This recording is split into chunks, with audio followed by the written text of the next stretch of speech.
Um, First of all, thank you for all the incredible work that's happening in southern Arizona at the Marine Corps Air Station in Yuma.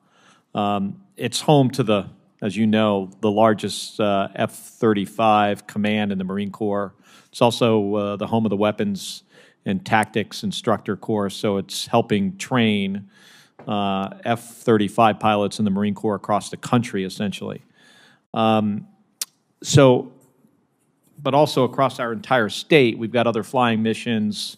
We've got Luke Air Force Base, Davis-Monthan. We're training F-16 pilots and operational squadrons and A-10s, Air Force F-35s. We've got the Compass Call mission at DM with C-130s, soon to be getting a new airframe, helicopters, UAVs. We got all this, a lot of stuff.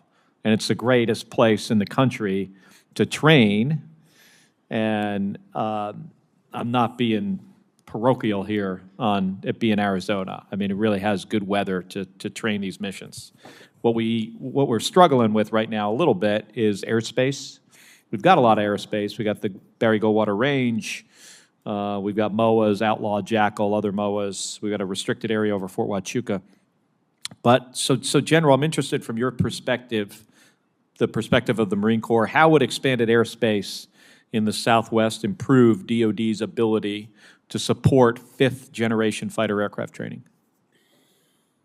Well, Senator, sitting behind me is my wife, and she's probably smiling because we took our family to Yuma, Arizona. We lived there for 3 years, raised our kids there.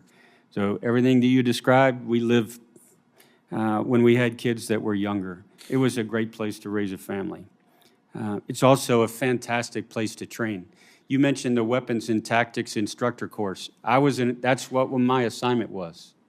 And I'm an infantry guy, so first of all, getting invited to teach at an aviation school, I thought they had made a mistake.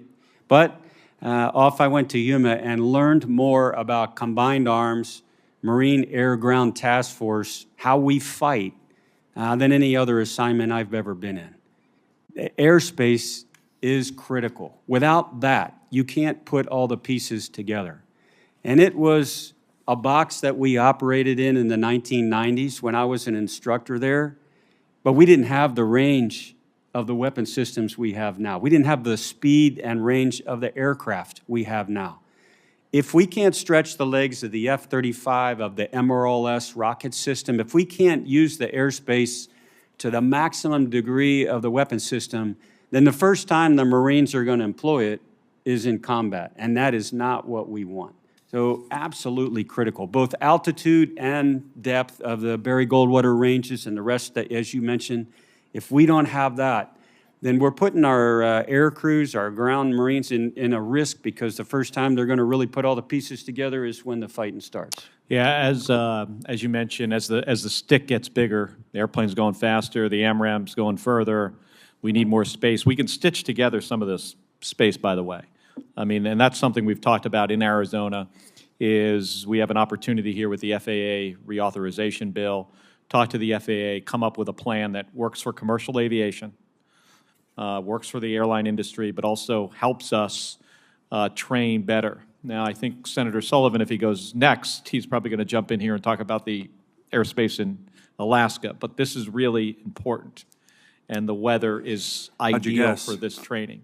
Just one quick plug for the FAA. They have been fantastic partners for 35 years, handing off airspace between LAX and 29 Palms and Yuma. Great partners. Thank you, General. Secretary Del Toro, just real quick, I know Senator Kane talked about the Brandon Act. I really appreciate all the hard work you've done on this. We need to get it implemented. We discussed a little bit about this from a more personal side this morning. Can you just give me a really quick, and I don't have a lot of time, but a status update, and how is the Navy working with DoD to make this a reality, and what specific actions have you taken to support implementation? Thank you, Senator. Well, for starters, I've personally met with the Caserta family to understand the challenges that they've undergone and what they would like to see moving forward in terms of the Department of the Navy and the Department of Defense being able to move with, to work with families like the Caserta family as they struggle with this tragic incident.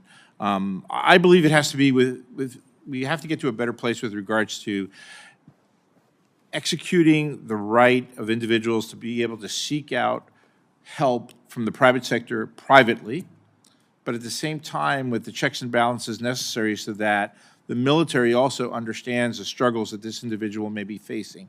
Because if we don't understand the struggles that they're facing, then that presents even greater threats as well, too, to operations and also to the individuals themselves.